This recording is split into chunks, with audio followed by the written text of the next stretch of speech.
It's a bit like putting your hand in the fire and being the last person to take it out. Vision becomes very tunnelled. Is Henley Royal Regatta a high-stakes drag race or a theatrical circus on the banks of the Thames? A social scene with serious speed, or the crown jewel of rowing's elite calendar? With timber chase boats, royal enclosures and Olympic legends bowball to bowball, it's one of the most unique events in world sport. And this week we're joined by someone who's raced it at the highest level. Ben Dodwell is a triple Olympian, world championship, silver medalist and 7-time King's Cup winner. He went head-to-head with Redgrave and Pinsent in Sydney 2000 and stood on the Olympic podium in front of a home crowd. Today, he takes us inside the mindset of elite rowing, the chaos and the class of Henley, and what it takes to stay fast when the whole world is watching. What happens if you get a bad draw at Henley? Is it a carnival or a crucible? And how did this iconic regatta help shape one of Australia's most decorated rowers? Let's find out. Ben, welcome. Thank you. Thank you very much for having me. Did they call you Big Ben? I am called that sometimes.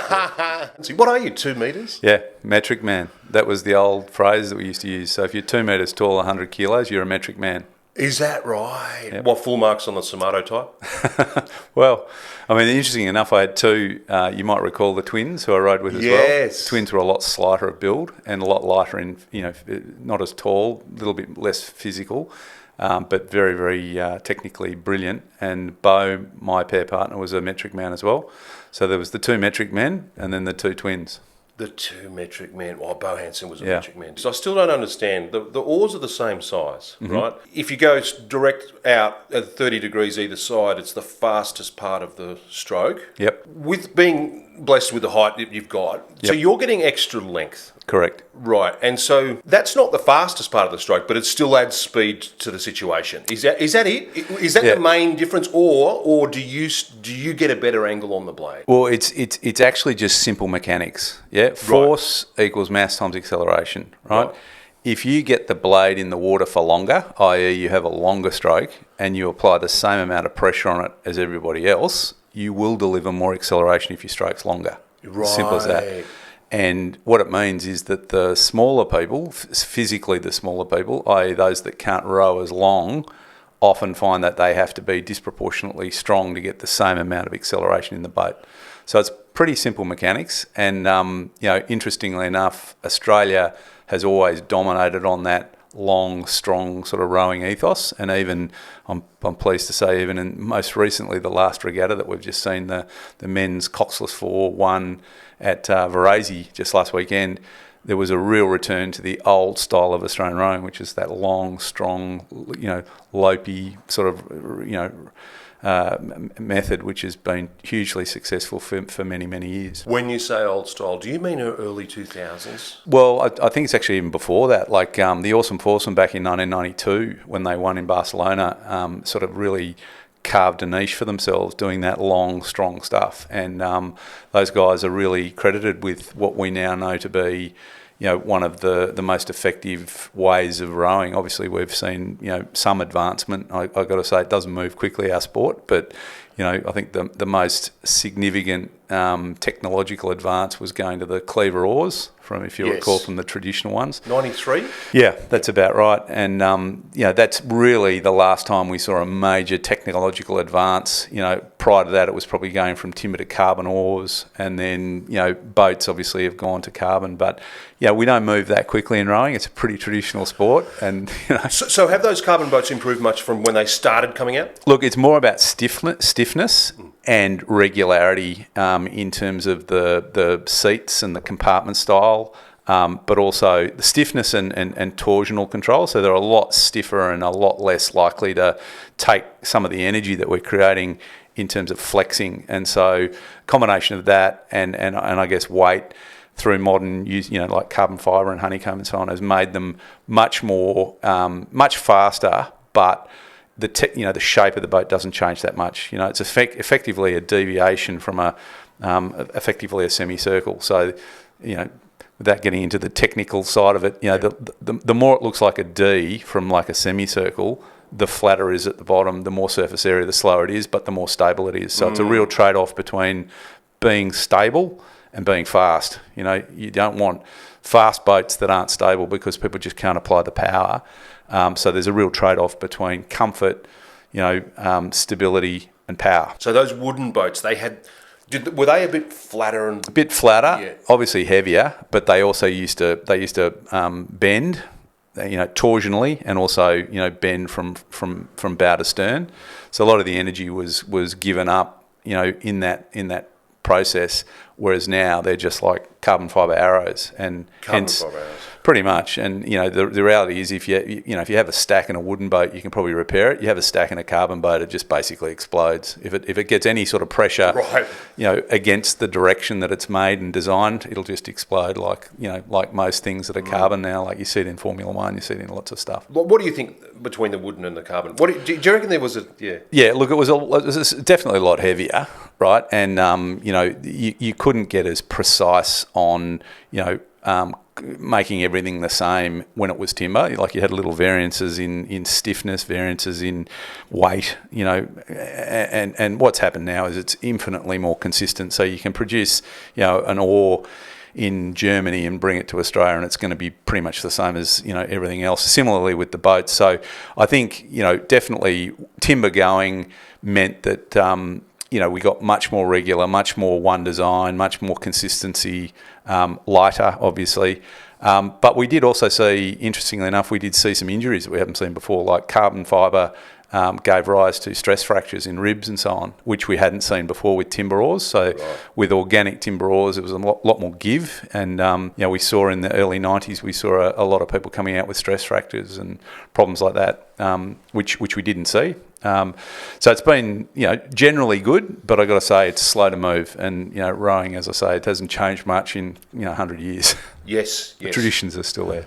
Let's talk Henley, Ben. So where exactly is it? And it was on the Thames. It's on the Thames, which is a little bit west of London, right? Correct. Yeah.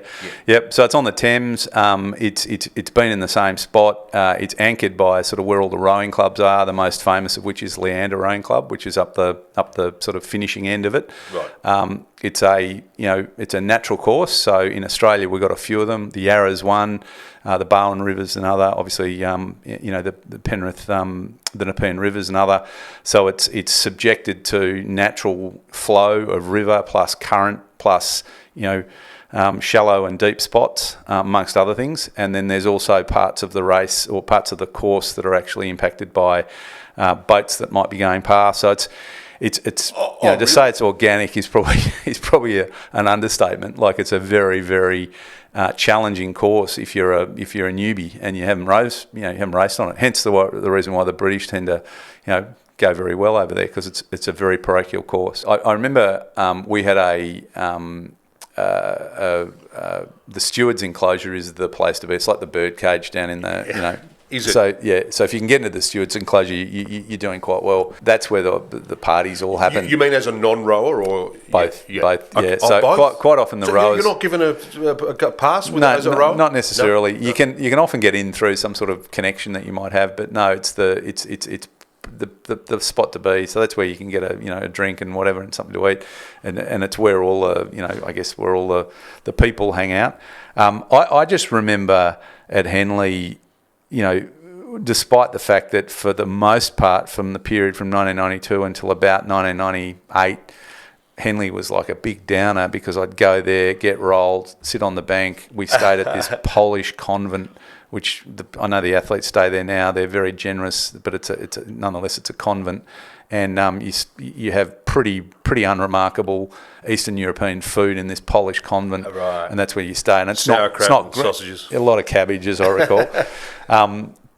So the accommodation wasn't great. The training was horrible, and the result was pretty ordinary. So for a lot of time, I thought, "Oh, why are we doing this Henley thing?" And then in the 2000 period, in the lead up to 2000, particularly in 1999 and 2000, different story, because we were in the sharp end of the field. There was a bit of expectation. I remember the media got right behind the Redgrave and co versus Australia, because we were sort of gold and silver from the Worlds the year before. Okay. So there was a bit of hoopla to it, and that was fun, right? Yeah. And we felt very proud to be the Australian representatives, and it's a bit like the Ashes. When you're an Aussie over in the UK and you're there to win, it's great. It's great fun. And now it's Mrs. Reinhardt who through Hancock Prospecting, one of our biggest sponsors, she quite enjoys Henley as well. So she's often out there. So we've got it. That's our sort of our equivalent of royalty, I guess. Yeah. In some regards. Sure. So it's starting to get a lot more of a focus internationally because it's a lot of fun. It's a great time to be in Europe, particularly in the UK, because you've got Wimbledon, Henley, Ascot, all these things happening around the same time. So it's a bit of a regatta that is a litmus test for you as an elite level, or it is if you're in the sharp end. I've got to say it's not a great indicator of where you're up to if you're not.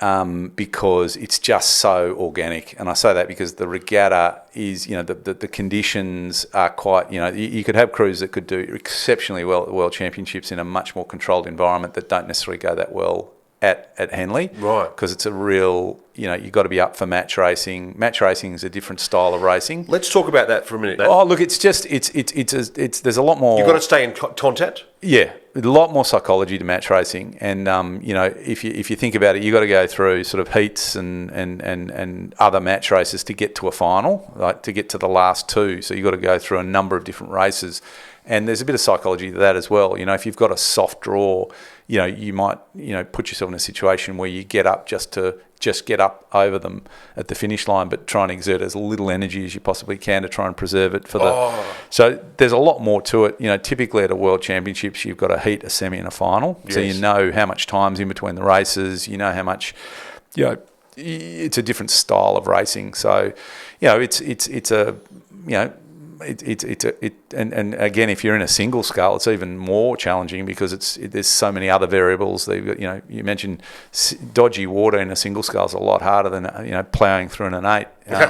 And there's they seem to take no real, whilst the stewards try and slow things down and keep the wash and so on under control. There's frequently times when you're in the middle of a race and you get hit by a mystery wash and you're like, what was that? That just doesn't happen at the Worlds. So, Ben, at the start of the regatta, are the races quite a long distance between the crews? Yeah. And then as the regatta closes in, they get tighter and tighter, the races? Well, is that right? The margins are generally a lot greater at the beginning than at the end because you're really coming down to the last two, right? Yeah. And, because of the nature of the racing and it's match racing, they're pretty well matched by the end. So it's pretty well matched by the end, yes. So because you've got to go through. So those last days are it's really dog eat dog.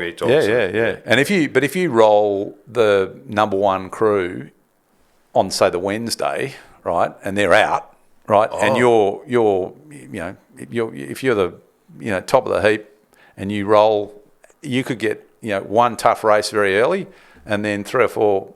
Really easy races. Oh yeah, could you? And then just turn up at the finish line, and you've knocked out the number one prospect early. So I see. There's just a lot more tactic to it. Oh, okay. It became one of your more enjoyable regattas. Yes. Yeah. Definitely. But from probably one of the most unenjoyable. Yeah. To the that's interesting. Yep. Yep. So you can experience a regatta from a totally different angle. Yeah. Yep. And it's not for everyone. There'll be some people that will hate it because they haven't had a good. I think generally the younger kids, enjoy it because it's a bit of a spectacle and it's really is the pinnacle or one of the pinnacle events of rowing. But when I say pinnacle, I mean that in terms of not necessarily because you're going to get a World Championship or Olympic medal, but it's momentous because it's got such a tradition to it. And there are not a lot of other races like that. There's the Head of the Charles in America. Again, that's a long distance race, and then there's Henley, and then obviously there's the World Cups and obviously the formal events for the elite program. But it's iconic, It's iconic. Yeah. What's with the boaties and all that sort of stuff? The boat. The hats. Yeah, the hats and the jackets and it's just the tradition. Just tradition. Yeah, and the stewards, as I understand it, take a keen eye on attire, and Oh, do they? Oh, yeah. There's still, Sarah Cook, our CEO. Oh, it's a real thing. Yeah, absolutely. And Sarah's a steward, and every year she goes over there. It's part of her formal role in the administration of the Henley Royal Regatta. So. Wow. Yeah, so the stewards have a role to play there, keeping the tradition alive and making sure it's all. It seems like a bit of a circus on the banks. They're right on the banks. You've got Elvis impersonators, celebrities. It's a bit like crossing, rowing with the Spring Racing Carnival, and picking the loosest day of the Spring Racing Carnival. But it is a hell of a lot of fun, right? And there's a lot of people that go to Henley and don't even watch a race. Similar to the horse races, they're there for other reasons. For the social, for the carnival atmosphere, and the weather's normally pretty nice. So there's an element of that, but it does have a hell of a lot of tradition. It's actually, now that I'm a bit more nostalgic about my rowing career, it's actually a real treat to be a part of it, because it's a hell of a lot of fun, but it's also got a lot of prestige. And, there's been a long history of people that have done really well, at Henley over many, many years. And look, apart from anything else, a bit like the Ashes in cricket, as an Australian going over there, dusting up the British, there's nothing better, right? There's really nothing better. Do the Royals go? Yeah, sometimes. Yeah. And what's the whole thing with the Harlequin hats? Oh, so that's like a they're called the archetypals, and they're a offshoot of the Cambridge Rowing Club, and there's a lot of this sort of stuff, right? So these are little, they're more like social, but just sort of alumni that have raced in rowing, and that's one of the beautiful things about rowing, is you get these little cliques of people that have gone through the experience together, loved it, and the archetypals are an offshoot of the Cambridge Rowing Club. I'm not entirely sure, but I think the rules of being an archetypal are that you have to have rowed for the Cambridge Rowing Club. I think you have to have had some form of formal education at Cambridge, so you can't have just gone in there and pissed it up against the wall. But I think you must have been incarcerated for at least one night. Right. In some form, whether it's at the after party or something. But I think it's a bit of a, it's a very collegiate, fun sort of environment, but it's gone on for many years, and they wear a funny little Harlequin hat, and they have a big presence at the regatta, and you can go and have a drink afterwards, and it's it's a bit like everything. It's a bit like it's just a lot of fun, and I think it brings back generations of people that have competed, and it's great. Because did it start as an amateur regatta? Yeah. And I think from what I know now, you're still technically amateur. It's just that you've got representation from major countries. So Australia's going to have a really big representation this Henley. Right. It comes down to how does it fit into the international rowing program as to whether you attend or not. So quite often Henley can be a bit disruptive to the preparation, for instance, for the World Championships. But given we're in a post-Olympic year because of Paris last year, typically we have a sort of quieter year as people reload, getting ready for the next Olympics, which is in LA obviously in 2028. So this is a year where some of the athletes might go home, do a bit of work, do a bit of study, check out of the training centres that we got, the one in Penrith and the one in Canberra so women out at Penrith and the boys down in Penrith. They might take some time off. So this is a relaxed year, or more relaxed year, albeit that we're under a bit of pressure to perform. So this is a good year to go to Henley. As you get close to the Olympics, sometimes its timing can be a bit disruptive to your training. And that's one of the reasons why it becomes a bit challenging when you're an international, because it's a long way to go. Pretty disruptive to training, but the nature of it, because it's a match race, is that if you drew someone that's pretty good very early in the week, you can find and you get rolled, you don't get another chance, so you're on the bank. With you going to Henley, did you go a couple of times? I went a couple of times in the 8, so I was in the 8 in 1992 and 1996, and in that time I went in the 8, and I used to hate it because inevitably we'd draw, and as luck would have it, they do it's a very big ceremonial draw at the local town hall the night before the regatta commences, so they pull everything out of a hat. So they get you there. Yeah. It's a bait and switch. Yeah. So then you can basically, you travel halfway across the world. That's it. Yep. You turn up, and then in our era, from 92 to 96, the Dutch were the hot 8. In fact, they were the Olympic champions, I think, in 1996. So they were smoking hot. So you did not want to draw them. No. And of course, as luck would have it, we'd get drawn, and we'd draw the Dutch on the Wednesday, and we got rolled out, and then have to sit on the bank until all the regattas had finished. And you could only really train before everyone got up in the morning, so you'd have to do cracking early. It's a really shitty course to train onto, because there's so much boat traffic and pleasure craft back and forth, and they've got these I don't know if you've seen it, but they've got these timber booms that try and take some of the wash out. They're not that effective, but that's been very traditional. So it's a really shitty second prize if you don't compete in the final. Yes. But if you do, it's next level. It's like it's like rowing's version of the Melbourne Cup. Like it's pretty special.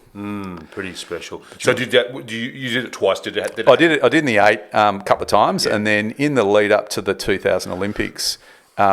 Our particular event, which was the Coxless 4, was a bit of a Grand Prix event, and we over 3 or 4 years leading into the Olympics, there was probably 3 or 4 countries that were all gold, silver, bronze, and what we call the potato medal and beyond. What's that? Potato's 4th. You don't want to get the potato. The potato's not quite as bad as sitting on the bank, but it's not far off it. So in the 8, how many would compete? For Henley, you'd normally get between 8 and 12 eights competing. Yep. The big one, which is I think called the Grand Challenge Cup, is the Open Eights division. So that can, you'll get countries that will actually pit crews, but they'll sometimes go under an alias. So they may not represent Australia. They could represent a club, albeit that they are essentially the national representative team. In the lead up to 2000, knowing that we were sort of up the sharp end of the fleet, it was actually a worthwhile trip for us to go to Henley, and we were really keen to try and roll the British. There was a guy called Steve Redgrave who in those days was just called Steve. Now I know he's Sir Steve. Yeah. But we were pretty keen to give them a touch-up. So when we went to Henley in the lead up to the 2000, we competed there in the 2000 Henley Regatta before the Olympics in the September. So June to September. And we had a bloody ripper ding-dong race, which is one of my most memorable. Is that right? Yeah, it was really something else. And was it? Talk to me. Well, so it's about 2,000 metre course? Yeah. It's a couple of miles. Yeah, it's a little bit more, but it's just really challenging because it's got quirks to it. Now, if you spend your whole life training there, so bear in mind, Steve Redgrave, Matthew Pinsent, James Cracknell, and Tim Foster in those days are all, I think with the exception of one of them, which I think is Tim, they're all Leander boys. So their club is right at the end of the Henley Royal Regatta course. Right. So they know this course like the back of their hand, right? It's their turf, Yep. Talk about a home ground advantage. They know where all the tide is. They know where the high spots are, the low spots are. And so the game, in a match race is to try and get an advantage and then just capitalise on everything you know about the course that we didn't know. And, of course, whether Hicks from Australia, lining up against the Olympic champions, obviously with all the pomp and ceremony. Did you try to get acclimatised with the course? As much as you can, but you're never going to compensate for 20 years of back and forward, and just knowing where everything is. So look, to the extent that we could, we did, and obviously there's people that advise us on, where's a good spot to push, where's a good spot to try and hold, where's a good spot to try and hug the bank, where's a good spot to try and get a bit of clear water, all that. Is all great in theory, but in the heat of racing, it's hard to pull that all together. What happened in that race? So they got in front of us, and I've got to say, I only recently re-watched the race because I often you get sort of your memory isn't quite as accurate as the actual. And I remember looking at my Olympic final in Sydney and going, shit, we nearly let those bloody 4th place getters come through us. Right. And so you're that focused on you're going for gold, right? Yeah, and you honestly don't a canvas is like an infinitely large margin in a rowing race, right? Mm-hmm. So you can feel like you've been completely deflated and dusted, on coming off the water, but then you watch the race and you go, shit, that was closer than I thought. There wasn't much in it. There's not much in it when those races. Not much in it. And what was interesting is Jeff. So Jeff and James Stewart, I mentioned before, the twins were technically some of the best rowers I've ever rowed with in my life, and were just so precise, and often it felt like Bo and I were rowing a pair because they just sit there and keep the boat straight, set up. And James particularly was the most incredible steerer. He could steer the boat, and you steer in a Coxless 4 with your foot. If you don't know, there's you pivot it from the ball of your foot, and basically it's connected to the rudder, and that's how you go left and right. But there's a real craft to that, and some people do it really well. I was appalling at it, I've got to say. So I was happy for James to do it. But James steered the most incredible course up the track. and Steve Redgrave, who I think was steering the British crew, knew to push us over to get us closer to the booms, knew to push us, to get us closer to the to the shallow spots, which of course shallow water in rowing is a lot slower than deep water. So if you want to go fast, stay deep. Yeah, right. Because why is that? Because the boat sort of sends a shockwave down to the bottom, and then it bounces back up, and it slows the boat down. So you can actually really feel, even when you're out at Penrith and places like that, you can really feel when the boat starts to hit shallow water because it slows it down. Right. So it can feel like you're rowing in sort of quicksand almost, and that's how significant it is. So any little deviation, and if you know that there's a shallow spot, you're going to try and push your opposition into the shallow spot, particularly if you're in front.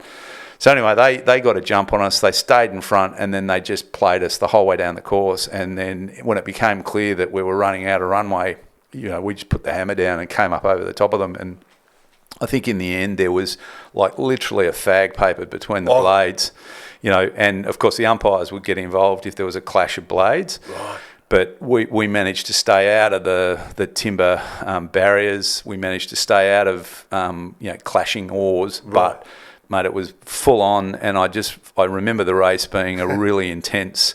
And then we finished. Obviously, they won, which was disappointing. But it was just like being in a gladiator, in the Colosseum, watching all this go on, and the silence. It was just ace, right? And I look back on it now, I think it was just a really fun time to be a part of rowing, and very fortunate to be able to do it. And Tim McLaren's coaching you then? Yeah. And Tim's obviously the mercurial Tim McLaren.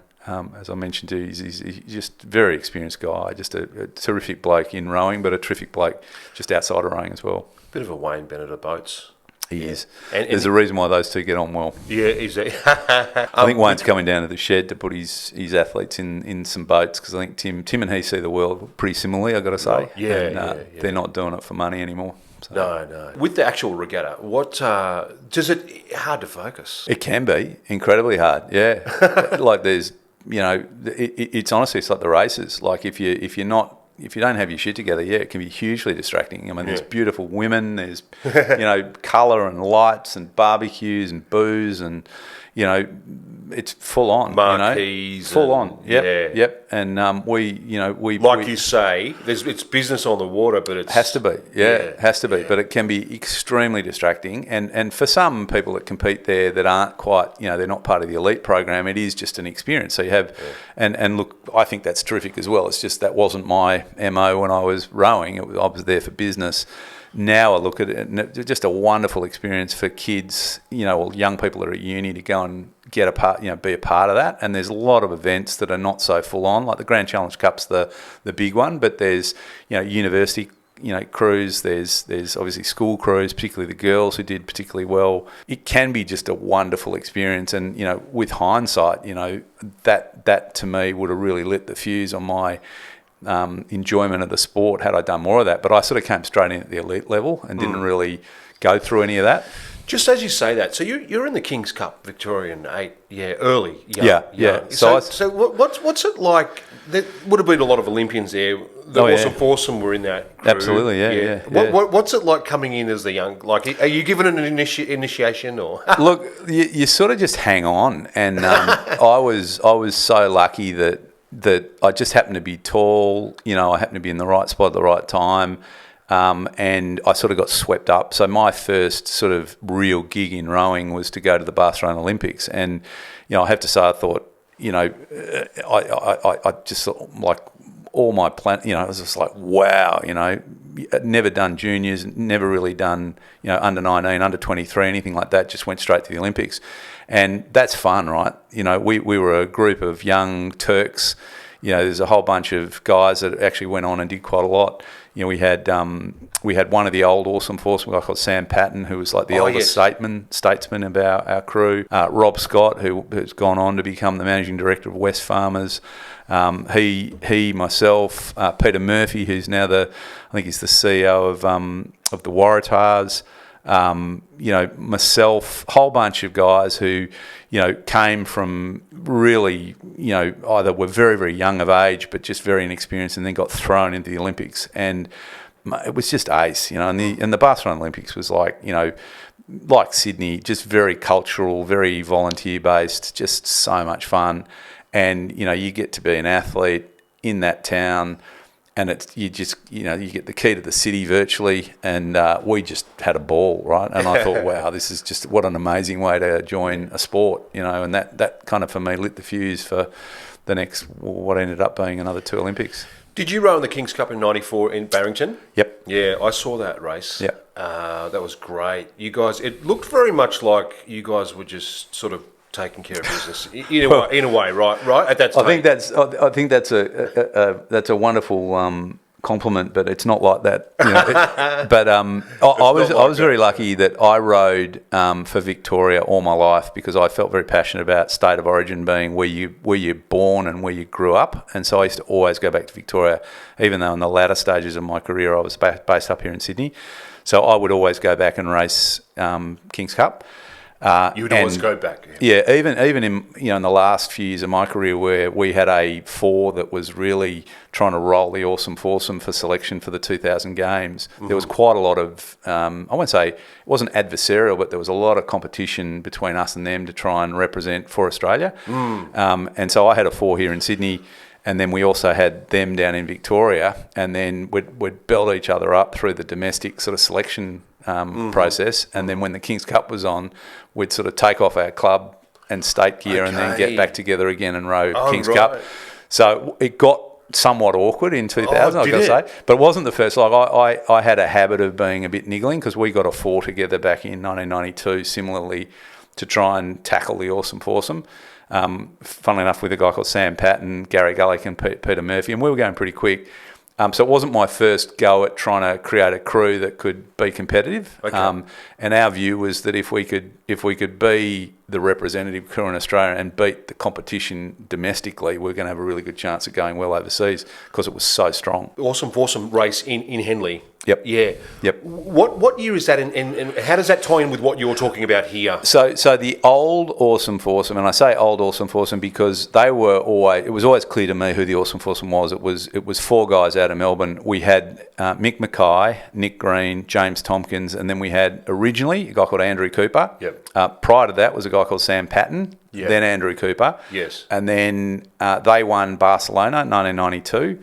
They then dropped Andrew Cooper because he sort of retired. He was a terrific bloke. They then took Drew Ginn in as the last member. He was actually my pair partner at the time.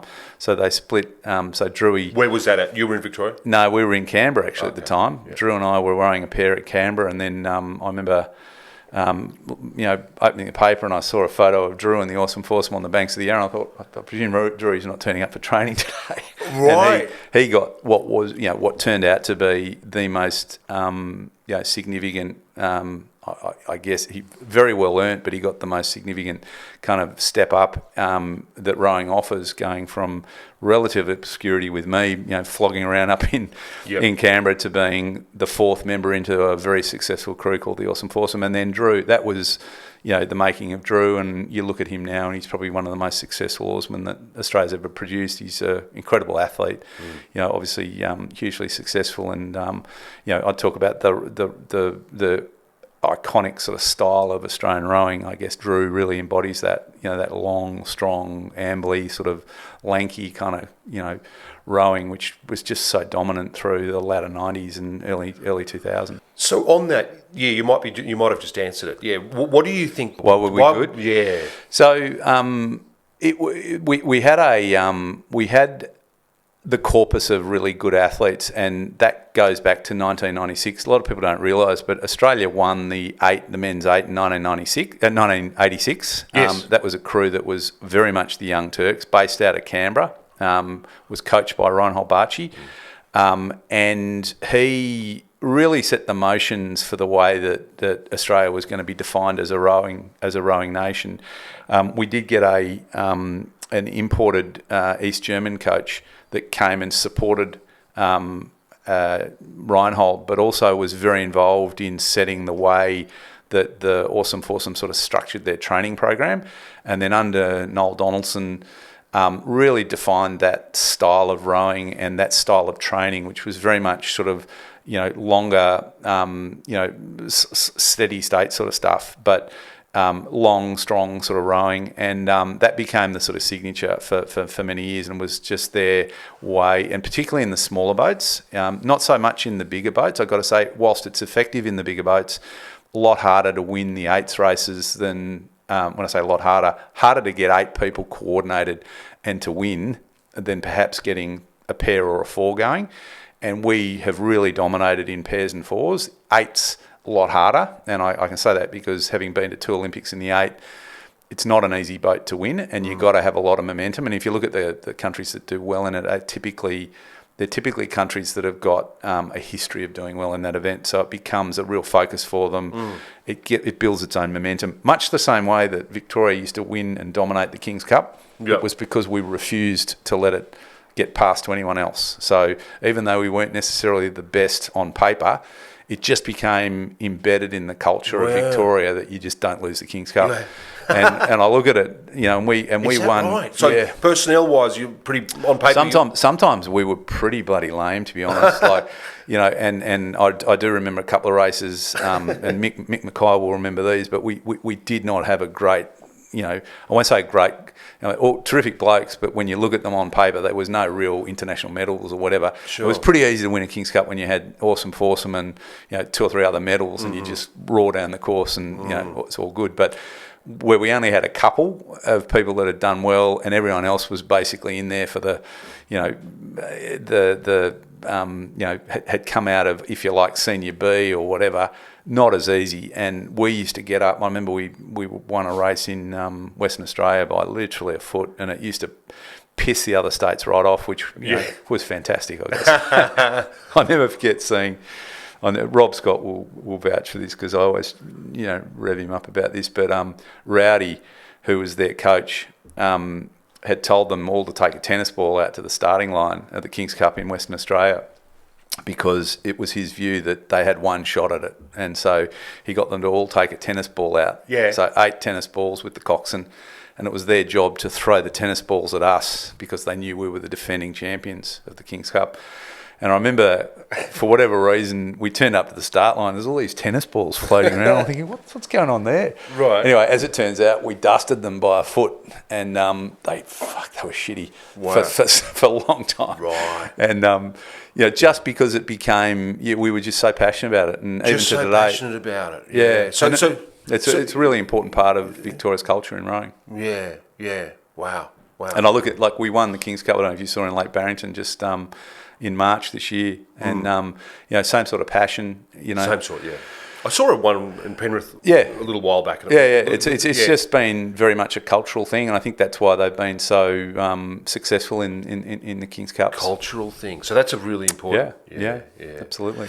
So, Ben, there was a review of Rowing Australia recently. There is, yep. Or currently going, is it? Yeah, no, it's finished now. Yeah, thankfully. Was that fruitful? Thankfully.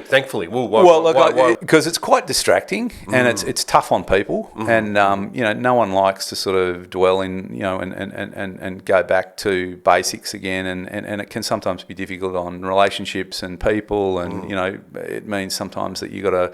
People have got to move on. It's challenging, and I think if it's done, it's necessary, and it can often be very uncomfortable. So I say thankfully, because we're able to reset now and move forward. But there was a need to take some steps, have a look at how we'd got to where we got to, and make some changes. Heading towards LA 28, do you think you're feeling good about those changes? Yeah, look, I am. And the challenge with 2028 is Los Angeles only got a 1,500 metre rowing course. Yes. And that's going to be really difficult for a lot of athletes to get their head around, because it is a different physiological race, 1,500 metres. You're cutting like a minute and a half out of racing almost. And not quite a sprint. No, it's not a sprint, but in an 8s race, which has pretty much become a sprint now, it's pretty much a 2,000 metre sprint. Is it? Yeah, it's like, what's that going to look like? And I've heard some research that says that 80% of boats that are coming first by the 1,500 metre mark. So we break the races into 4 quarters almost, so 400-500 metres. 80%, or 80-something% of the boats that cross the 1,500 metre mark in front tend to lead and finish in front, so win. Sorry, which 500 was it? So the third 500. Yes. So if you're first to the third Yes. 500, it's a good chance you're going to win the race. see. 80% odd chance. Now, that's what the data tells you. The problem with that... Can I interject? Sorry. Yeah. Is that the same as the 500? No, well, 1,500. No. What happens at the 500? Oh, the 500. So the 500 is anyone's race, right? Is it still anyone's race? Yeah. And what's interesting there is that you can, there are, historically countries like the Italians, for instance, which will typically want to win to the 500 and get themselves in front. Yeah. And, that's symptomatic of the way they race. High beat, get the rate up, get themselves out in front and hang on. Yeah. We have a different, there's a colloquial phrase for that style of racing, which catch me, fuck me racing. So you just try and get yourself out in front and then hang on. Now in eights racing, what do you like? Well, interestingly, in eights racing, if you get in front, it takes a fair bit for a boat to come over the top of you. Right. And so you often see in eights racing, the people that get in front are actually the ones that typically win. And they typically, they get out, get a little advantage, maybe a seat or two, and then just hang on. And then as the boats come to them, sort of push off them. Yeah. But that's a race that's over in just over 5 minutes, right? So it's an absolute sprint now, and it's getting more like that, And the rates. You reckon it's a sprint? There's no technique. Correct. There's no strategy. Sorry.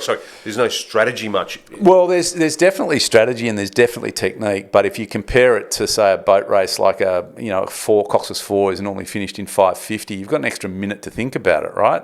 Pretty much, and if you're in a pair, it's like Another minute and a half, right? So it's on for young and old, and if you think about it, you got 6 8s all lined up, 48 humans, plus coxswains, all focused on just flying to the end. It's intense, right? Yeah. And having the ability to step away from it and slow things down, and takes a lot of training, a lot of effort.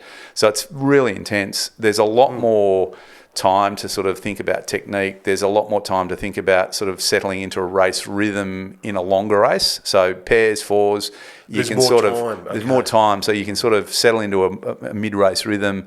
What you're trying to do in rowing is get to peak boat speed and then just hold on to it for as long as you can. Is that right? Yeah. So you're not trying to increase that in the last... You'd love to if you could, but the reality is you're so rooted at the end, there's a good chance you don't go actually any faster. You're just trying to hold on and not slow things down. Yeah. If you can do a first 500 and a last 500 in equivalent time, you're doing extremely well. The bit in the middle is the tough bit, and it's really about those that can keep that speed up at that high level and keep it going. So a lot of crews, like Australian crews, not known for being necessarily, super quick at the front. They're normally in the first few, but then just have this really good mid-race rhythm and are able to push away at the end. And that's that long, strong sort of thing. So okay. And certainly there are 3 crews in there, and the shake-up in the medals could go any way. So that's become... If you're saying in the 8, that's hard. It's hard. It's a hard race. It's a hard race to win. It's harder to do that style, the long, strong. Yeah, because you've got, often 8s are going out at 50, 55 strokes a minute. Like, that's ridiculously... Like, that's quick, right? Really? You don't have a lot of time to think. Oh, yeah. You don't have time to think. How does technique come into that? Well, because you've got to actually train to get to that rhythm and rate. Otherwise, things go wrong, right? Wow. Everyone gets out of time. Someone gets, Do you think there's technique? Is it a technique? It definitely is, yeah. But it's a different style of racing. It's a lot more intense. 55. It's a lot, right? Whoa. Like a pair. What's that on the slide? How many seconds? Well, you got 30. Like 1 second. Pretty much. Yeah. But you got, a 4 might be 36, maybe 36 if it's in a good rhythm. A 4 might be 36, maybe 37 strokes a minute.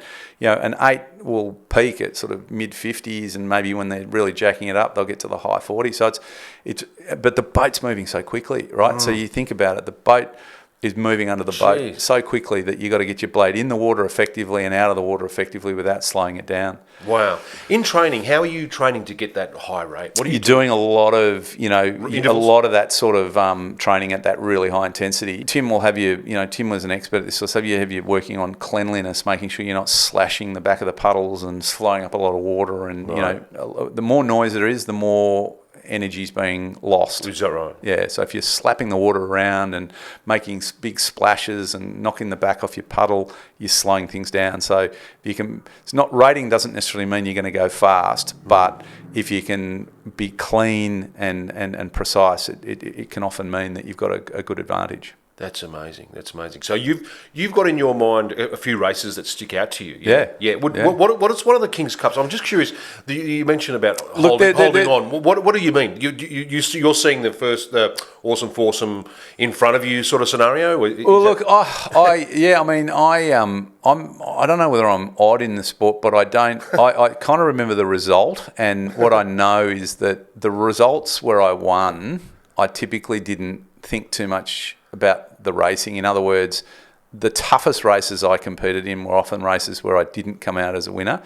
Toughest ones. Yeah, like I'll give you an example. In the semi-final in Atlanta, we raced to make the final, and we were desperately keen to make sure we were in the final. So we're fortunate that we were finalists in 1992 and 1996, but the 1996 crew was pretty organic, to be frank, and we weren't going that fast, but we absolutely had to make the final, and to do so we had to come at least first, second or third in the semi-final.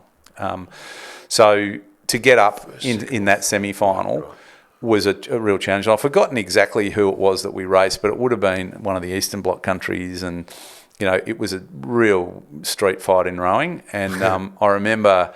So making the final, that you were quite happy with that. Well, look, it didn't delight me, but I figured that if you're going to try and win a medal, you need to be in the final, right? So we had to get to at least that point. Right. As it turned out, we came sixth, I think, which was very disappointing, but. Do you think you could have done better? I think we could have if we'd rowed better. Right. But so it wasn't your best race? No. We had some challenges that year, and it wasn't a great year for us. But what was so we crossed the finish line, and it was an absolute dogfight. And I talk about an eights race being just like a sprint. It was virtually a bit of a sprint. Wow. There was some strategy to it, but it was clear to us that unless we got over, and I've forgotten who it was, but it was one of the Eastern Bloc type, countries like Romania or whatever. We had to try and keep on top of them to actually make sure that we had a secured seat in the final.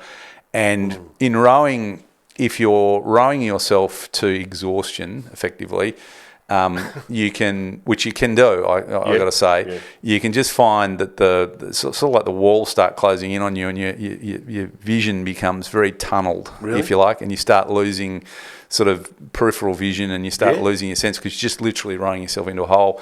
And they say in rowing, the strategy is a bit like putting your hand in the fire and being the last person to take it out. That's how you've got to sort of try and manage your pain threshold. And I remember in this particular race, go. So how do you get hard, toughen up mentally? Just practice. Just practice. Yeah. And you got to just You mean racing practice? Well, you got to sort of find your limits, and you got to realise, because you just got to experience it and figure out when you've pushed too hard, figure out when you've become unproductive. And the last thing you want to do in a crew boat is row yourself to exhaustion to the point where you're letting your team members down. Because if you're getting so floppy and sort of, you're so fatigued that you can't hold your technique together, then you're actually slowing the boat down. So there's this balance between 100% exhaustion when you cross the finish line and keeping your shit together so you don't slow things down. And it can be quite selfish just to row yourself into a hole and can it? Yeah, just to satisfy yourself that you've given it a go, right? Really? Because it's more than just the physiological aspects of it. You've got to keep your technique together. You've got to do the whole package, right? Is it kind of heavyweight boxing, but it's mixed with a finesse?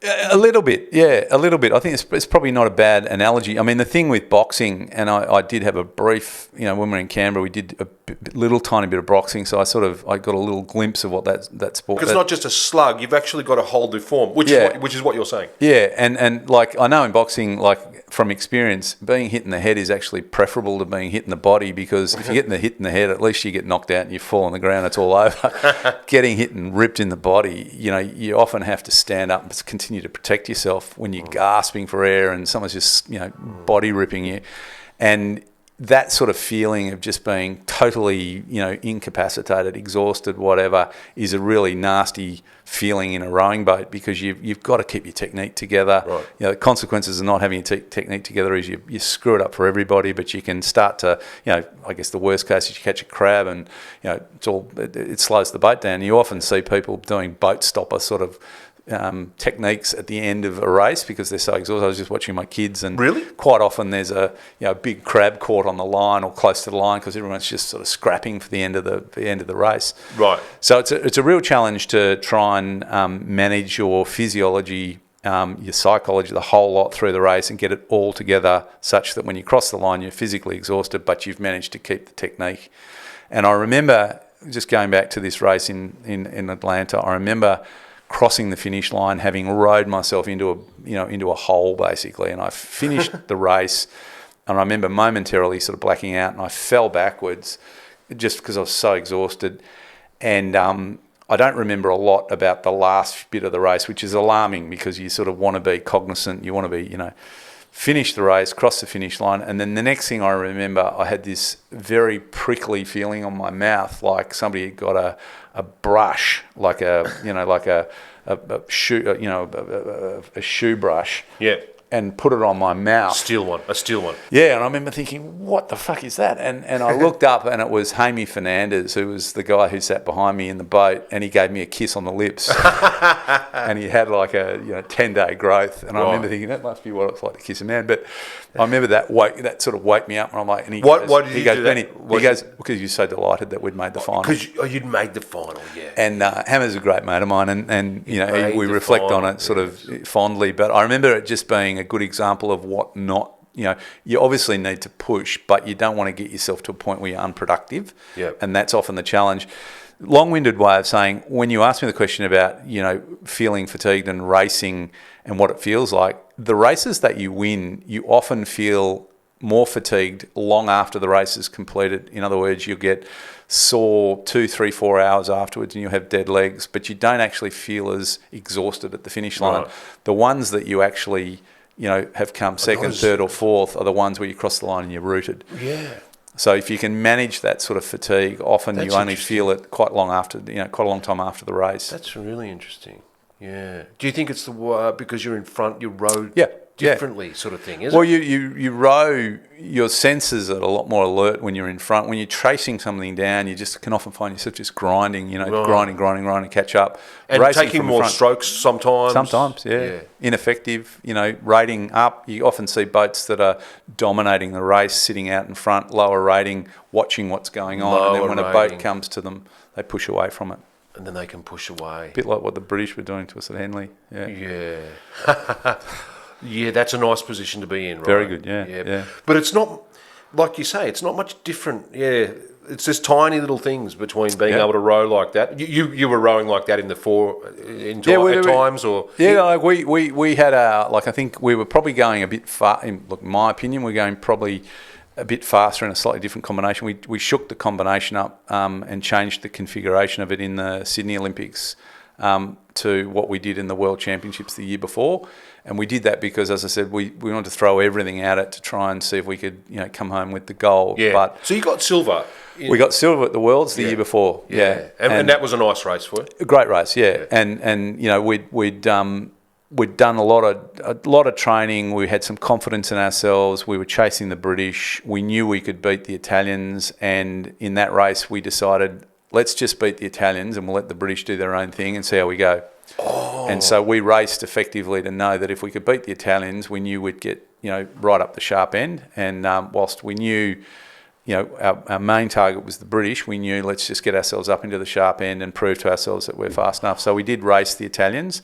we were able to push away from them in the last 500 metres and, I won't say dominate them, but feel confident that we could beat them and that we had their measure. And in doing so, we sort of overlapped the British and gave them a good sort of, rev up to be the people for them to watch. So that sort of was a confidence boosting thing for us for the following year, obviously the Olympic year. So it put us in a good position, reigning silver medalists, and it sort of became evident that there was only ever going to be sort of 3 or 4 boats that were going to come bronze, silver, and gold, and we were all going to sort of rotate that, except the fact that the British had been so dominant. So they'd always won gold. We'd swapped Italian and ourselves, and also the French, believe it or not, for the silver and for the bronze. So it became like a bit of a fun Grand Prix. That's why I loved it so much. That's what kept me going from Atlanta through to Sydney. Which one? The Coxless 4 became a really engaging sort of, a lot more personal than perhaps the 8, because there's less people involved. Some of the guys in the other boats became quite good mates, and particularly the Italian Coxless 4 became quite good mates, and we'd see them around. In fact, roll forward 25 years, they're, the stroke of the Italian Coxless 4 is now the president of the Italian Olympic Federation, and I was fortunate to take my family over to the Olympics this year. In Paris, and he's a big deal now. And he and I were great mates when we were competing.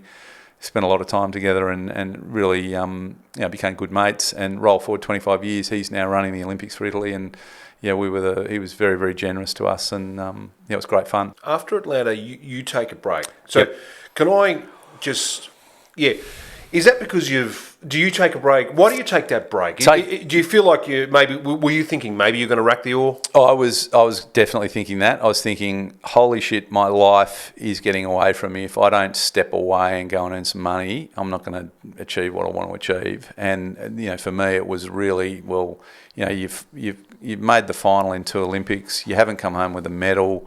That's all a bit sort of shit. If you're not careful, you're going to end up, being broke and disappointed.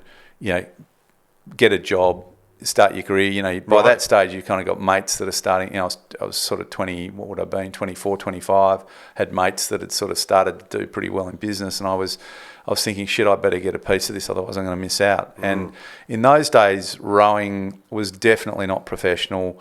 You knew you were never going to make your life's savings out of it, or Is it professional today? It's not really, I've got to say. It is from a time perspective, in that you've got to commit the same amount of time as a professional athlete.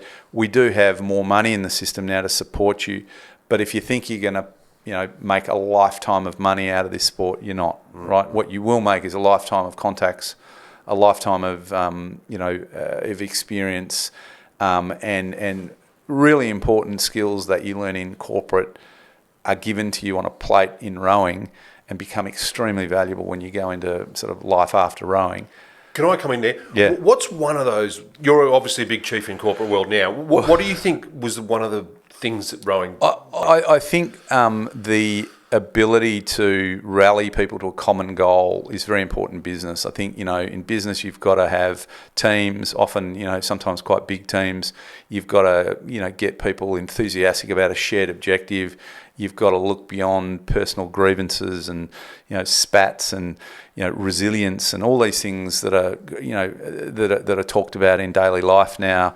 Are things you learn rowing. It's not easy to be a part of a crew and be belted up in seat racing and be selected for an Olympics and then go through, the process of selection and the disappointments, and then still focus on, your end goal and get yourself back up and going again. All those things teach you a lot about life, but they also are very applicable in corporate, and they are valued in corporate. And I think one of the problems we have at the moment is a lot of the kids that are in our sport at the moment don't see that value, and so they get, like I was, very impatient to get going with their lives and so on. And it's all I can do to say, just relax. You're learning stuff here that's very valuable in life, and you don't need to get as stressed about it. And that's why I'm very keen to see our athletes educate themselves, often get some work experience as well as row, because I think it's a much better balance for them. Can I go back to when you have your break? Yeah, sure. So I got back into work, and then I sort of had this longing to stay involved with rowing. Tim McLaren, my coach, who took me to the Sydney Olympics, said,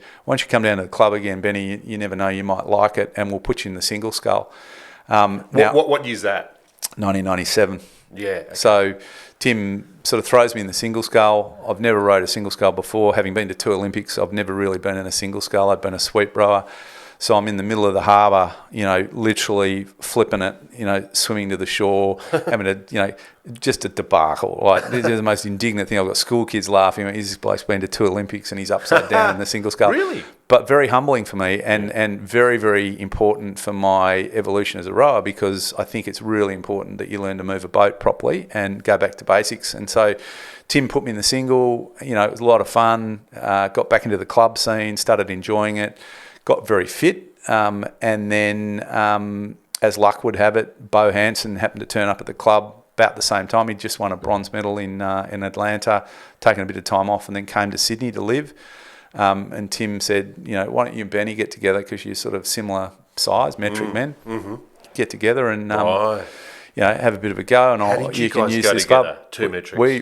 We smoked it. Yeah, we were. Yeah. Which is kind of interesting, because where did that journey go to? And then Well, we started rowing in the 4 first, and Bo and I are not glued together, and we're certainly not the same style of human beings.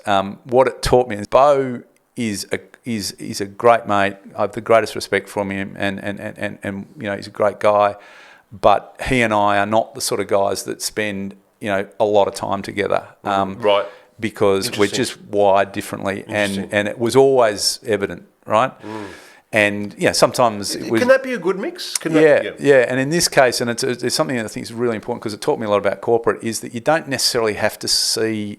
You don't have to be best mates with someone and, sort of go out with them and do social events and whatever to have a common goal that you both absolutely sign up for, and more importantly, show up for. So, Bo and I took that partnership right the way to the Sydney Games. We went through a lot of stressful stuff trying to, beat the Awesome Forsome here in Australia, and, we were put through all sorts of things to try and get selected. We had to be the first pair, second pair, and win the Coxless 4 to actually get selected. So it was pretty stressful, and those times really put tension around the sort of relationship we had. And sometimes, you'd be like any sort of business relationship, you'd be, feral, and you don't want to, but if you've got a common goal and you're respectful of one another and you respect the people that you're doing it with, you can overlook a lot of that stuff. And it really taught me a lot about the way I rolled in business, because you don't necessarily always have to be best buddies. It's not required. What you need is respect, and you need a common goal. And you need to be able to, adjust for that. And you've got to realise that people are different, and it mightn't be your first choice to go to the movies with this person, but, there is no one I would have rather had in the boat with me in the pair. Right. Because when it came together, it bloody came together, and we proved that in the selection trials before the Sydney Olympics. Bo and I won the pair. The twins came second. And the rest is history. And that was your forming of the 4 there? Yeah, pretty much, yeah. Right. But probably pretty well known in the club, certainly, that, but I was probably not Bo's first pick to go to the pub and have a beer on a Friday night. Yeah, it's fascinating. But I caught up with him the other day at the 100-year anniversary of our club. Put you in a boat, though, and there's a synchronicity there. Absolutely. Yeah. And as I say, I had paid great interest in what he's doing, because he's been hugely successful in his career, which is totally understandable. And, I would expect that, because I know what he's like, a very disciplined guy. But, it's just not the way, I think that's an important part of rowing, but it's also an important part of life and learning about how to get the most out of people. Wow, fascinating.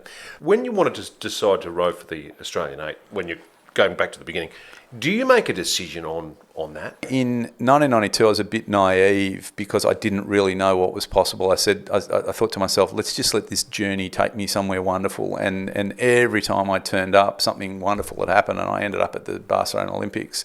It wasn't until I'd actually done that I'd turned around and thought, actually, if I think about this, I could actually probably do this again, and maybe I could get a medal. And I see it lit the fuse a bit. I was 21 when I went to my first Olympics, so there was a large part of the preparation of that when I was virtually just out of school, right, wet behind the ears. I didn't really know much about anything. Can I just go, you're a school leaver, Melbourne Grammar. Yeah. You're in the 8 there. Yep. How do you go in the head of the river? Shithouse. Yeah, okay. Second last. Yeah, okay. So then you just sort of turn up to a rowing club. Yep. Yeah, Yep. and you just sort of row on a bit, sort of thing. Yep. And then what sort of happens there? So I felt that I needed something to keep me on track. I'd found through school having sport in my life kept me on the rails, and had I not had that, I don't know that I would have got through, because school didn't make me that enthusiastic. It was sort of like a bit of a, if I don't do this, I can't go to uni, so I kind of got to do this. So sport kind of made it easier to go to school, because it was I found the sport side of it fun. Yep. The success of our crew in the final year of my schooling would not be much to actually, be like the other 96% of athletes that finish at school and don't ever pick up an oar again, which is it's a stat we can come back to, but it's a massive drop-off. I felt quite strongly that if I had sport in my life, I'd be a better sort of human. That's an interesting... Oh, hang on. I'm caught now. Yeah. We've got to come back to that. Sorry, you keep going. So I thought, I need to keep sport in my life. There was a really thriving club that just happened to be next to my school rowing club called Mercantile Rowing Club. Oh, it was next to your school. Mercantile was, thriving down there because it had the Awesome Forsome, and it was a real buzzy spot. Including with a whole bunch of girls that had just come out of finished school and that were joining the club. I was very impressed with the club, the social scene, and I thought, wow, this is a pretty good spot to spend time if you want to, if you want to broaden your friendship base, particularly. It was as simple as that. Would you like the Yarra? It's great. It's great. It's like, it's a very unusual, in Australia, we've got quite disparate clubs up here in Sydney. It's very concentrated down there. So it's actually fun. It's got a great social scene.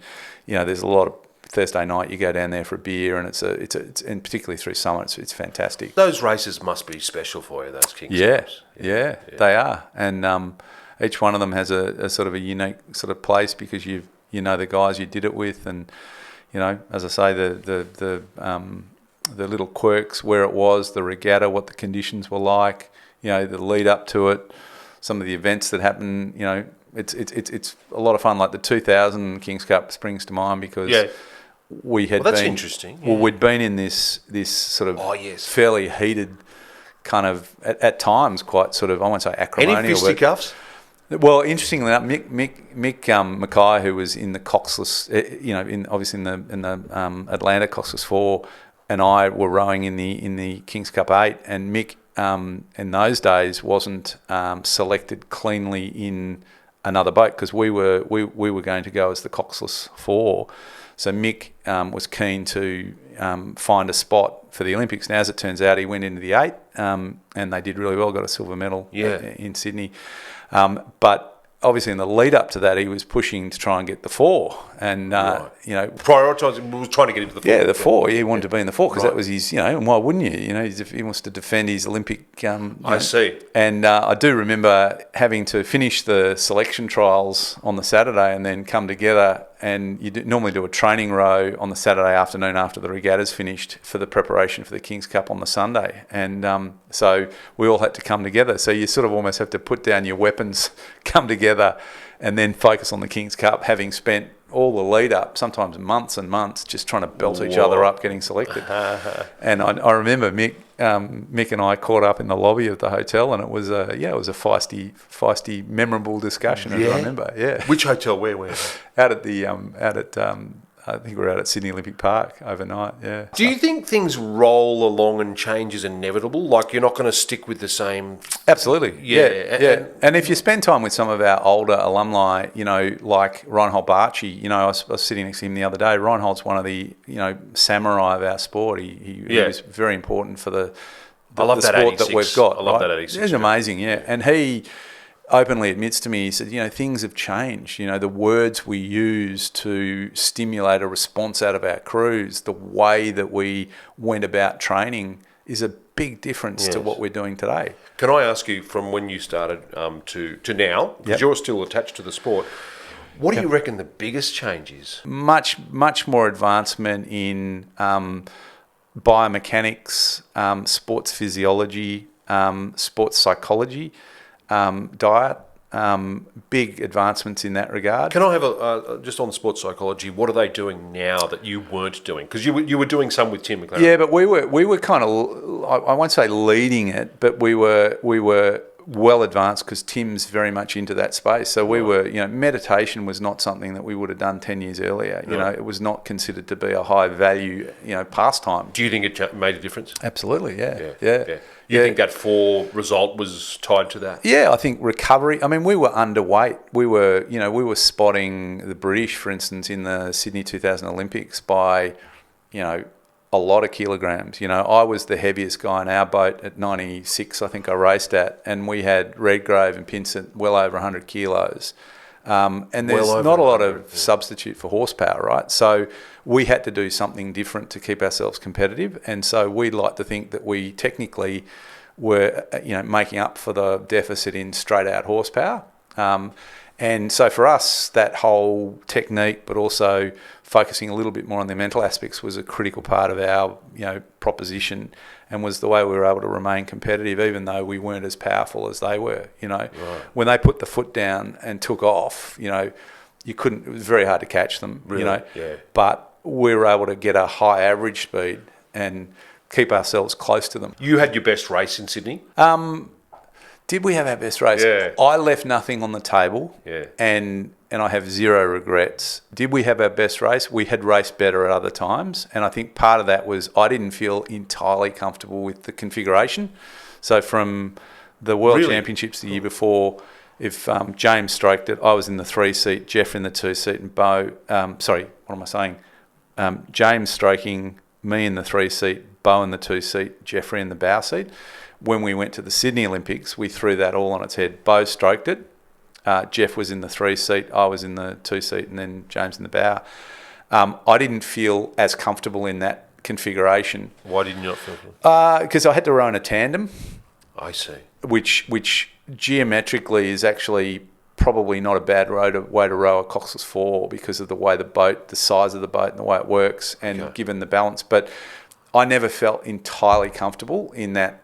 And I say that not because no one would have known, but just personally, I didn't feel as comfortable. I wasn't as liberated as because I had to follow someone, as opposed to me just being able to get into it. Right. And so I felt like, for me personally, it didn't feel like it was, it was perfect, but I was 100% committed to the outcome, and Tim and the crew felt that was a better, we had a better peak speed, and if we were going to have a shot at the stumps, we needed to throw everything at it. Better peak speed, wow. So we do. So that's what we did. You guys must have moved the boat. Yeah, we did pretty well. But do you know what metres per second? Look, honestly, that's one thing that's huge. I mean, the guys could recant that now. Metres per second. They've got impellers. They know how much velocity, how much acceleration.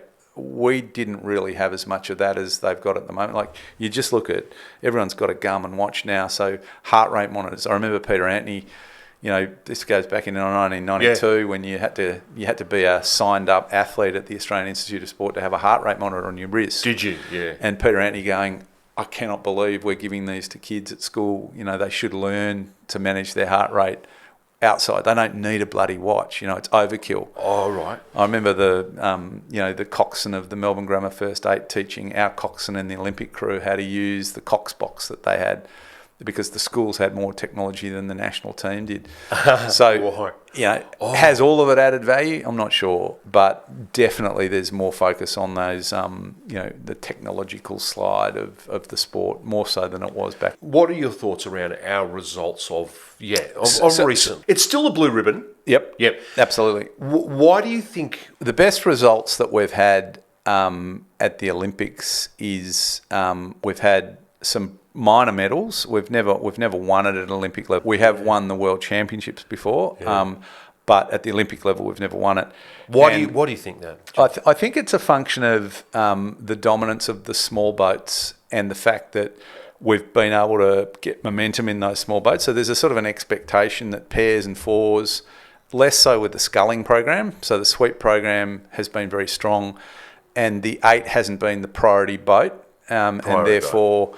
We've done very, very well in in the other small classes of boats. Is that personnel-wise? It's a little bit that, and it's also about focusing on events you can do really well at. And if for instance, the 8, we've never had a history of winning it, but Coxless 4 and pair, we've won that before. Then as an athlete coming in the system, you go, well, I think I'll go with the one that we've won before. So I think there's a bit of momentum, and if you look at those that do really well in the eights, it's often a momentum game. Yeah. In other words, it takes a fair bit to, for instance, the British have been very Bigger dominant. squads than us, do you think? Or More of a priority. And because of that, they've got bigger squads. So in other words, if the 8 is the number one focus, then the squad sort of all falls off the back of that. that might be a timely to talk about school leavers and dropping out. Is Rowing Australia focusing on that a little bit? We are a lot more, and what we're trying to do is to create. So I think I mentioned to you, there's roughly 90% of the people that row at school fall away and don't do it again, and that's a problem because I think it would be, not all of them would get into the elite program, but a lot more of them would have the really positive experience I had in the sport if they kept going, whether it was through university or their club. With you, did anyone tap you on the shoulder? Hey Ben, with your physique, you've got to keep rowing, or like, do you get an encouragement? Does someone pull you aside? Look, you do, and the club that I was a part of and those in my sort of inner sanctum were very, very supportive. But I did have a senior coach in Queensland in 1992 say that he'll never row for Australia.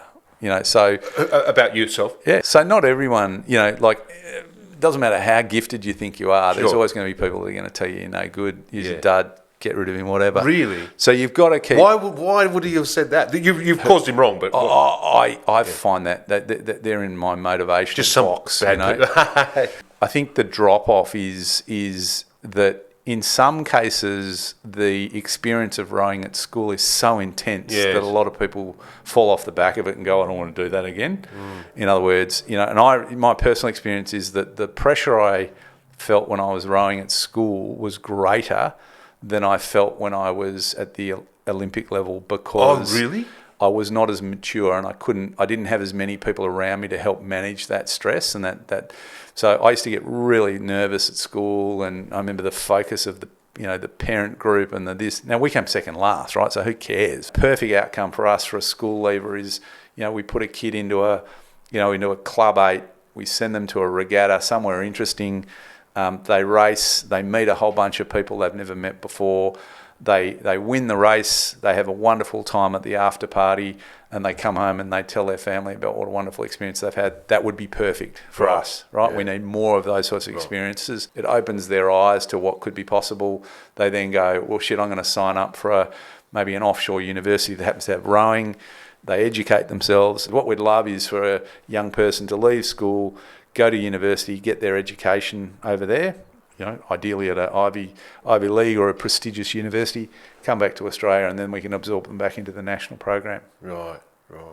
But it's a great way for kids to see the world, opens their whole world up to what could be possible. They're educating themselves. They have a great time rowing. It's healthy. It's perfect. Ben Dodwell's advice to someone with dreams of Olympic dreams? Oh, look, I'm now a lot more. I'm a lot more moderate on what the value proposition of rowing is, because I look at it now and I think, well, great to have gone to the Olympics, great to have had a shot at winning a medal, but there's so much more to the sport. Yeah. And my best advice is get yourself into a club.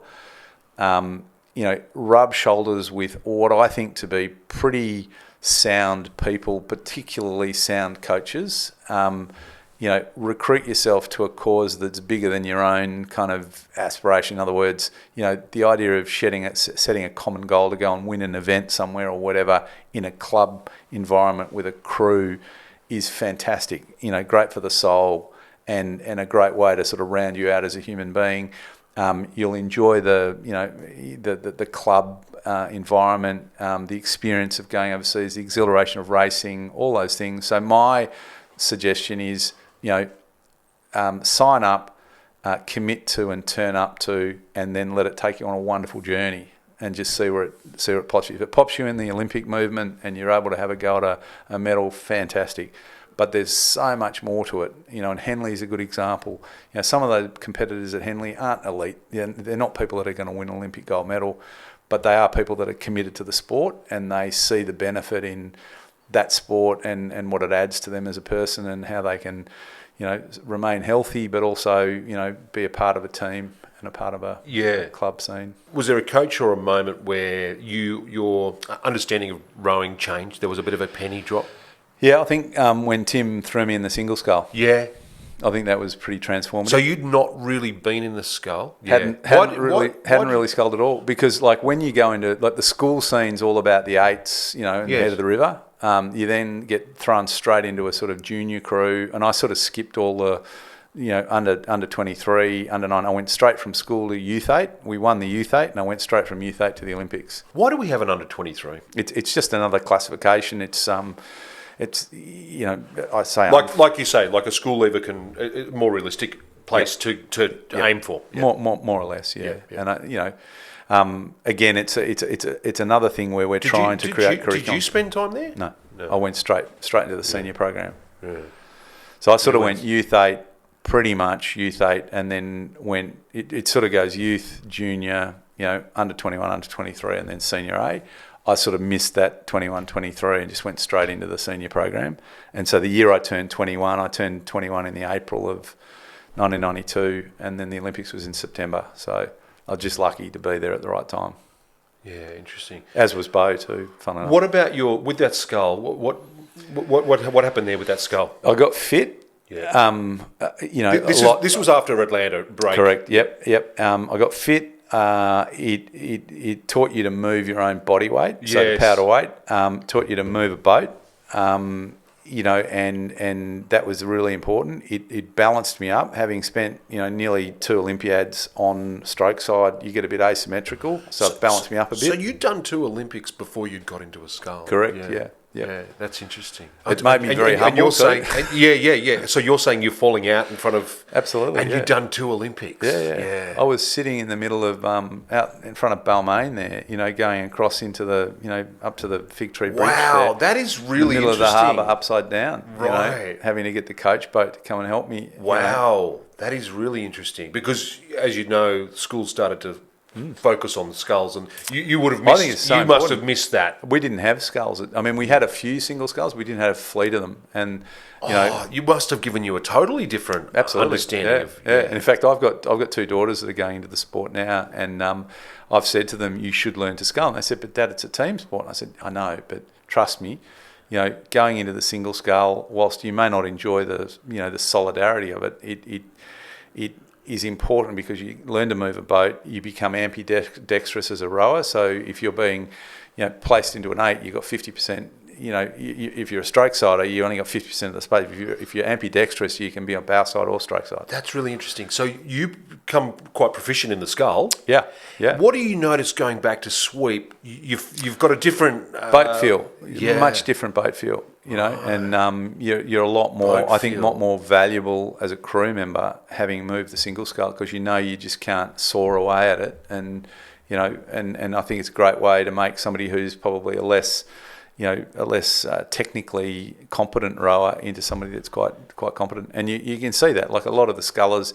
There's a classic case, 1996. If you ever get a chance to watch the race, the Dutch that won the 1996 Olympics were a whole bunch of fairly mature athletes that had all come out of varying other boats, and they'd all won a lot of medals, including in sculling boats.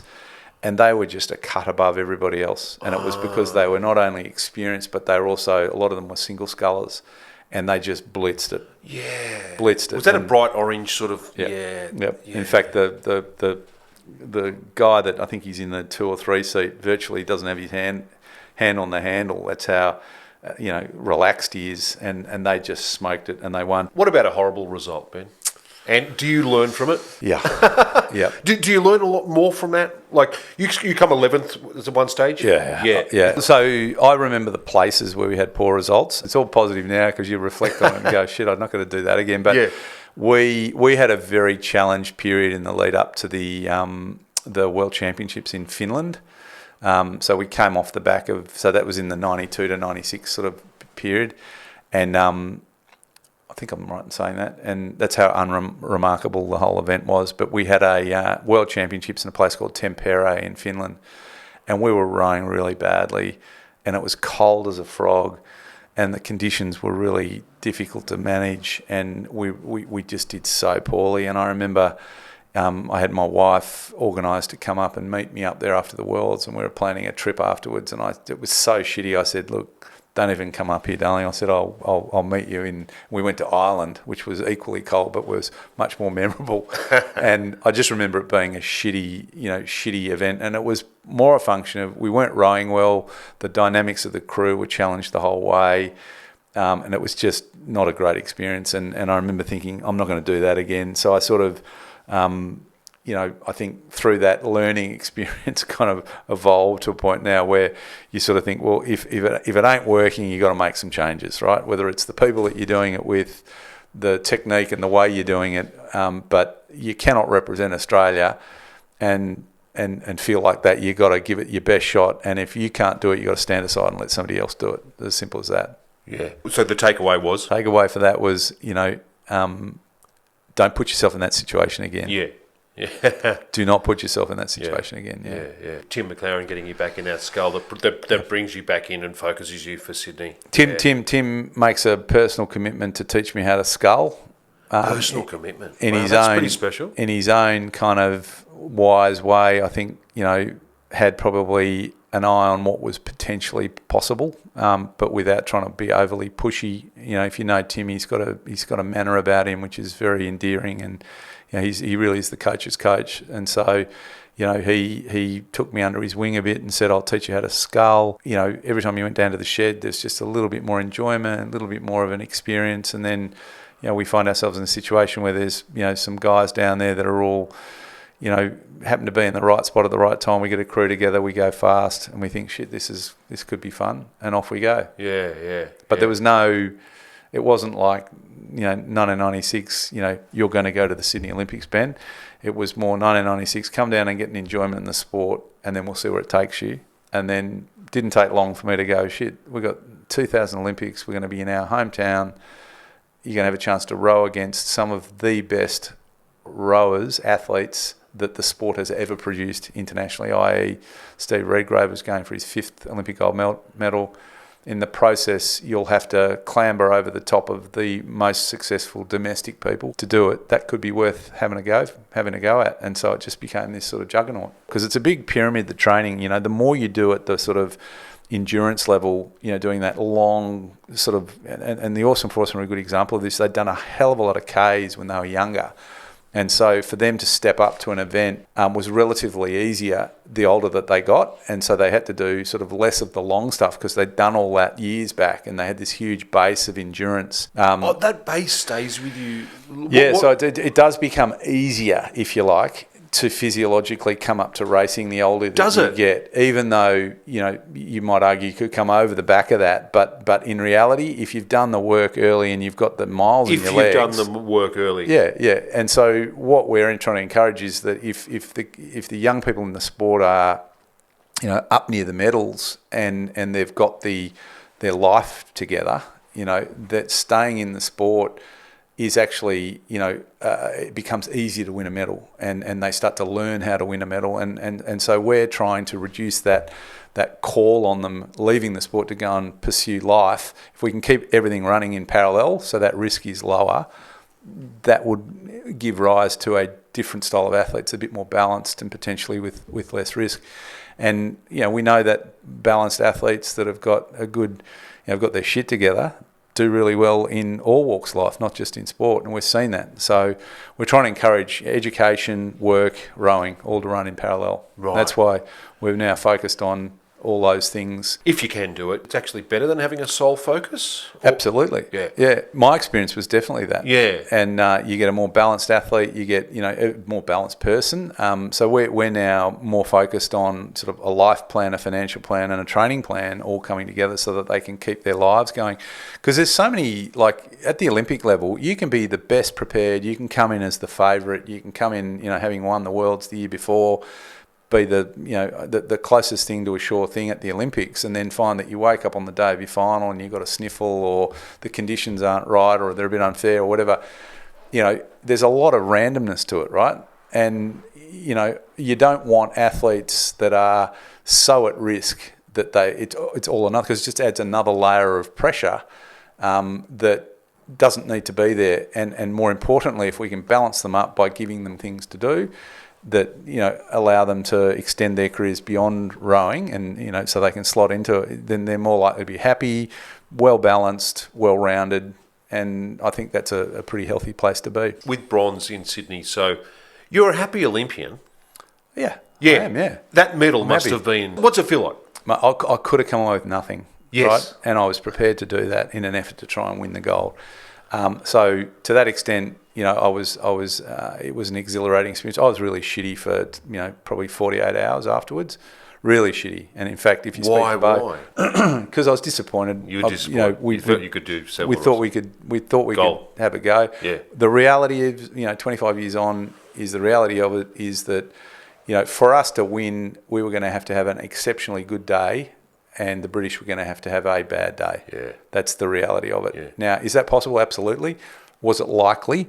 No, because they had a lot of form. So there was definitely overlap in the way that we, so there was a possibility there, but unfortunately, as it turned out, it didn't happen. But I walked away having thrown everything at it, giving it the best shot. So take the 24, 48 hours afterwards where I was a bit shitty, I then, you got a medal. A lot at peace, and you could easily have lost, and I look back on that race and we let the Slovenians nearly came in over the top of us as well. It was bloody close in the end, and I remember it wasn't until quite recently I had another look at it and went, shit, thank God we didn't let that happen. Right. But, do you think you would have rode on if you...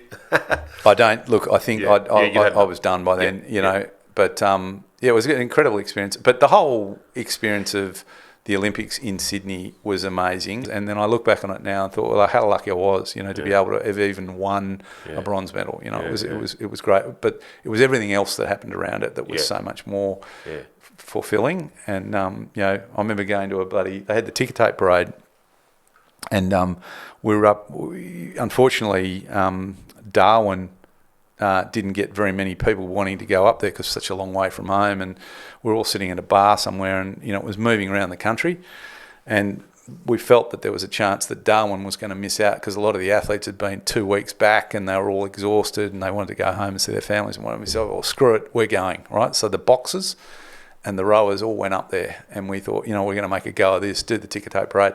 Yeah. It was out of control fun, and they had a ticker tape parade down the main street. We all ended up at the local pub.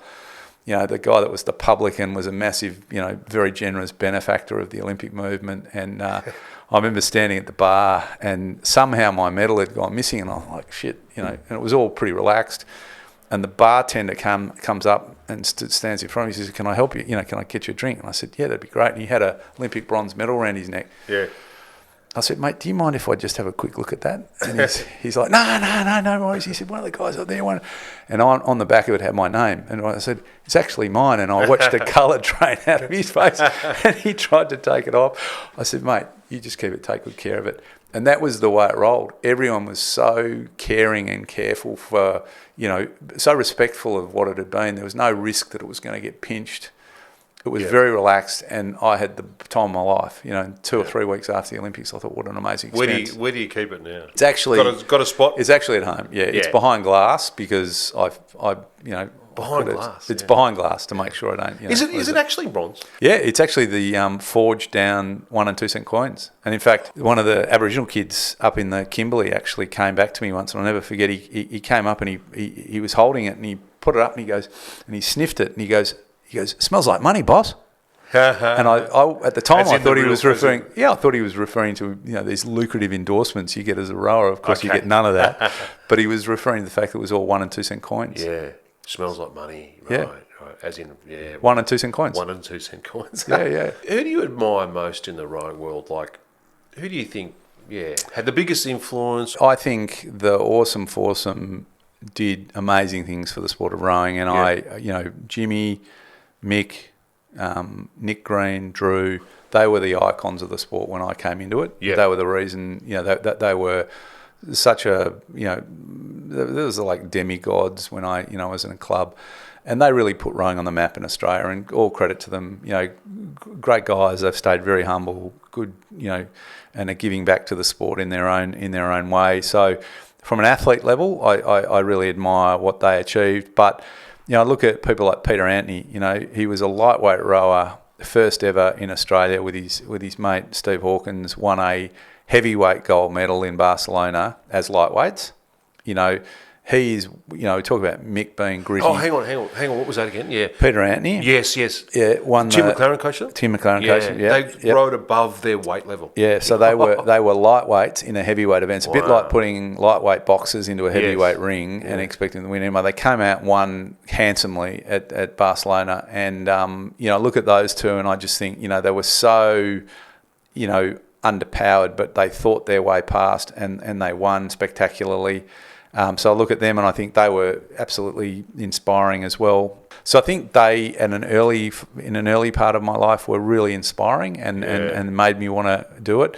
And then, basically once you get into the international scene and you start to look at the all-time greats of the sport, people like Steve Redgrave, Matt Pinsent, more so Steve from the point of view of he was like a god, and just so dominant and so dominant for such a long time. And 5 goals. And like in any sport, that's incredible. Like I remember seeing Carl Lewis and all these people that I'd seen on telly that are all a part of the Olympic movement. Then you see Steve Redgrave, and I mean he was just the most amazing athlete. In our sport ever. No one's. I'd argue I don't think it's ever going to happen again unless we start doubling up in events. I can't see how you're going to win 5 Olympic gold medal on the trot. So I look at them and I think absolutely inspiring. But the more inspiring thing for me is just the people that are in and around it. We were talking to as a board we get together every quarter or so, and we had some of the volunteers come and present to the board the other day, and I was reminded at just how amateur our sport is and just how reliant we are on volunteers and people, on the barbecue, cooking the snags, holding the boats, boat race officials that are having to, guide kids, make sure they don't prang into each other and all that. It's just a very understated sport in that regard, and it requires a lot of people to be volunteers, and they're there for a good reason. And I just feel very proud to be a part of that whole scene because I think it's important. There's not a lot of that now in life generally, and I think where you can find that sort of community-based approach and so on. I think it's that's inspiring in my eyes. That's why I'm doing what I'm doing now. Rowing's been around for centuries. It has, yeah. What is it about rowing? Do you think? Like, there's something about rowing. It's addictive. It's just addictive. There's something the monotony, it's like a metronome in your head. There's an addiction that comes of trying to practice one stroke and repeat it 250 times in a race and get it right. And there's something addictive about it, and it sort of appeals to people's psychology. It's sort of like a meditation. Yeah. So I think the physical side of it's very addictive. I think it's obviously very good for you. It's an all-body workout. I think it's got a lot of appeal these days. Yeah. It's social. You can go and have a look. Admittedly, you're facing the wrong way, but you can go and have a look around. Get out and have a look on a waterway, and it's just a fun thing to do. With a boat, why do you have a bowman that's a little bit like nippy? Well, why would a bowman be short? Like, just in terms of the size of guys in a crew. Like, why would you be in the middle? Yeah. Well, I'm not sure. Does the boat go faster because of that arrangement? No. So typically, you wouldn't put your strongest guys at either end because they have a tendency to pull it round. So is that right? Yeah. So particularly in an 8. And some of the sort of even in the smaller boats, less so for a pair because a pair is a little bit more even. But in an 8, if you've got big, burly, heavy, powerful blokes, you can easily pull the boat off course. You can pull it off course. Yeah, so that you tend to put the sort of the engine room down sort of middle to the tail end. That's why it's the engine room. And we used to call it the library. You put the nimble guys up in the library and you just tell them to sit up there and shut up and not say anything. But and there's also a bit of technique to it as well to keep the boat tapping along, in Coxless boats particularly, the guys up the sharp end can often see a lot more than the guys down the bottom. So you quite often have a bowman or a twoman making the calls in the boat, because they can see what's happening. They can see what's happening. Yeah. So there's a little bit more, potential, a little bit more cerebral up there, so that they're less about. Oh, is that right? Muscle it along. But it's all That's about. That's what they'll tell you anyway. Yeah, you just have to listen to them. Fascinating. That was awesome, Ben. Great pleasure, and in fact, I think I've got 1 year to go on the Rowing Australia board, and my real passion for the next sort of 12 months is to try and help to keep kids in the sport, right? To optimise their chances of achieving what they want, but also to try and see if we can make a bit of an impact in improving the prospects of kids that leave school, extending their careers in rowing, not because they want to win an Olympic gold medal, but because it's just a great way to roll, and the experiences, the relationships, the things that you get out of the sport way outweigh just getting a medal. It's actually about what it can do for you in greater life. So I'm happy for to try and pass it on and let others benefit from that as well. Legend rower. Good on you. Thanks so much. If you enjoyed Ben's interview, let us know by hitting the button below. Thanks so much, Ben. Thank you. Great pleasure. It's been Another World. I'm Chris Thomas, and thanks for watching.